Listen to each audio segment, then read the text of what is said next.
भारत ग्रंथों महाकाव्यों का देश है। आदिकाल से ही विभिन्न भाषाओं लिपियों में अनगिनत ग्रंथ लिखे गए हैं, जिन्हें लोग आज भी पढ़कर मार्गदर्शन पाते हैं। इन महाकाव्यों ग्रंथों का पठन पाठन करना बहुत शुभ और लाभदायी माना जाता है।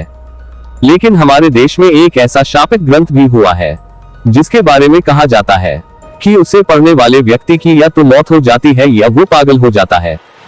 शापित ग्रंथ का नाम है नीलावंती ग्रंथ, और आज की वीडियो में हम आपको इसी के बारे में बताने वाले हैं।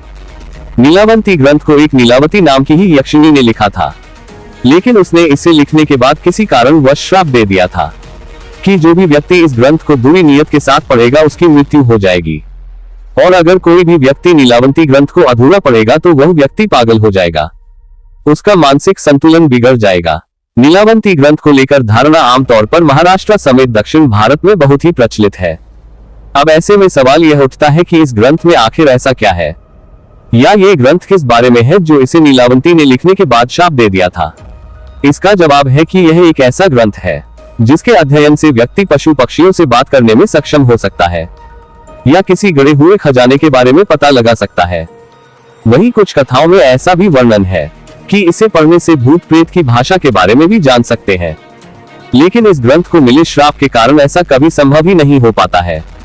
हिंदी साहित्य में भी नीलावंती ग्रंथ का वर्णन मिलता है, लेकिन अब ये ग्रंथ कहीं भी मौजूद नहीं है। यहाँ तक कि यह भी कहा जाता है कि शापित होने के कारण इस ग्रंथ को कहीं भी सहेजा नहीं गया है। हालांकि इस बात का कहीं भी प्रमाण नहीं मिलता है, पर कहीं कहीं पर लीलावंती ग्रंथ के कुछ अंश मिलते हैं, लेकिन ये असली है या नहीं इस बारे में कुछ नहीं कहा जा सकता है। और यह भी नहीं कहा जा सकता कि इस ग्रंथ से जुड़े जितने भी तथ्य है वे सच भी है, या बस ये भ्रम माना जाता है। जो भारत का श्रापित ग्रंथ कहे जाने वाले नीलावंती ग्रंथ, जिसे अगर बुरी नीयत से पढ़ा जाए तो व्यक्ति की मौत हो जाती है। इसके अलावा भी अन्य रहस्यमय ग्रंथ और पुस्तकें हैं, जिनके बारे में हम आगे कभी वीडियो बनाएंगे। कैसी लगी आपको ये जानकारी?